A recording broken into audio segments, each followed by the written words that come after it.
Hello everyone, my name's Chris and today I'm going to teach you how to play Blueprints from Z-Man Games. Blueprints sees players as architects who will be constructing buildings using dice and competing for an array of prizes. Whoever has the highest value of prizes at the end of 3 rounds is the winner.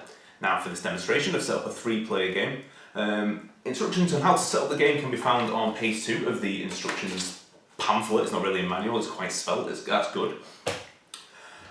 If you want to play with 2 players, you do play the game slightly differently, but I will go through that at the end of this video.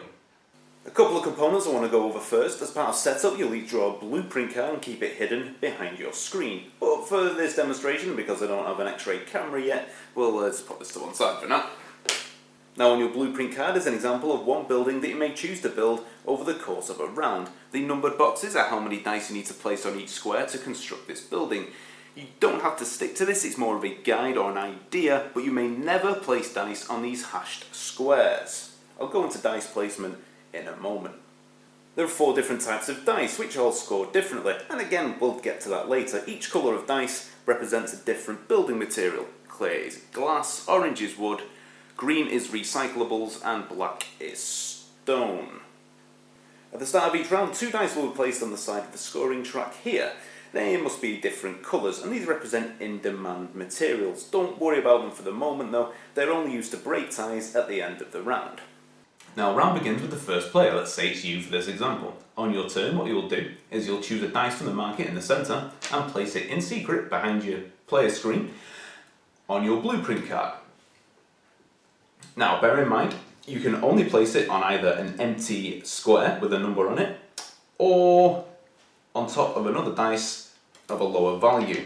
You cannot place it on one of the hashed spaces, as I mentioned earlier. Now once you place your dice, you replace them. You replace it in the market by taking a dice from the bag, rolling it, and popping it back in. Then player 2 will do the same. They'll choose a dice, and replace it in the market. Player 3 will do the same. And then it comes back to you and you do the same again. You select 1 dice from the market and place it on your blueprint card. Bearing in mind you're going to place it on either an empty space or a dice of equal or lower value. Once every player has placed 6 dice, you reveal your constructions to each other and you can all marvel at each other's architectural genius, or laugh at each other if your plan has gone horribly wrong. And then the scoring begins. What we are playing for are these prize cards that I mentioned at the beginning of this video. You can earn multiple prizes for your building during the scoring phase, and I'll go through the more complex prizes first. Now the gold, silver and bronze prizes are awarded to the player who scores first, second and third most points on this track here. Now you score 6 points on this track if you complete the design on your blueprint card exactly.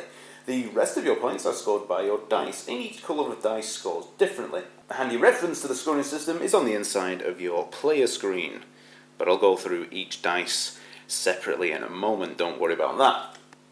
Glass scores points equal to the number of pips on the topmost face, even if they are covered by other dice. So this, for example, will score you 6 points. Now recyclables score more points the more of them you have in your building, so this building has 3 recyclable dice in there, and they are worth 10 points if you use the reference card as a guide. Now stone on the other hand scores more points the higher up your building it is. For example, this one, if you use the reference card as a guide, is worth 3 points, and this one at the top is worth 8 points, so stone scores you a total of 11 for this particular building. And finally, wood scores 2 points for every other dice that its faces are touching. So in this example, this wood dice here is worth 6 points because it's touching 1, 2, 3 other dice. You'll mark the scores on the track using each player's corresponding colour marker. And then highest place will take the excellent gold award, second place will take the okay silver award, and third place will take shameful bronze. Now, if 2 players happen to be tied, the building as the most first in-demand material finishes higher. If it's still tied, the building with the most second in-demand materials finishes higher. If it's still tied after that, the player who went last wins the tie. Don't worry too much about the scoring system though, you will pick it up after you've played a couple of rounds. Next, we have the simpler prizes to explain, and these are also what makes the game interesting, as you can try and spot what other players are going for, and then you can block them or go for them yourself. To win this prize, your building must contain at least 4 dice that show the same number on their topmost face, even if they are covered by other dice. The colour of the dice doesn't matter. To win this prize, your building must contain 5 dice of the same colour, and here the numbers on the top don't really matter. To win this prize, your building must be 5 dice high. Remember when I mentioned that the blueprint was more of a guide than a strict rule? This is why. Building an impressive phallus is worth 2 prize points. And finally, to win this prize, your dice must be a straight 1 to 6 on their topmost faces, even when covered by other dice. And remember, you can score multiple prizes for your building, so if you do manage to construct a green tower that numbers 1 to 6, you'll nab yourself plenty of prize points. And that's it, that's a game round. Play through 3 of these, and whoever has the highest value of prize cards at the end is the winner.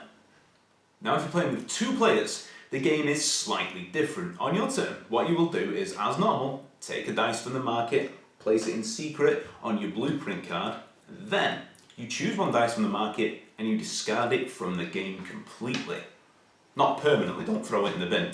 What you then do is you take 2 dice, 2 dice from the difficult to get dice out of the bag, roll them, and place them back in the market in the centre.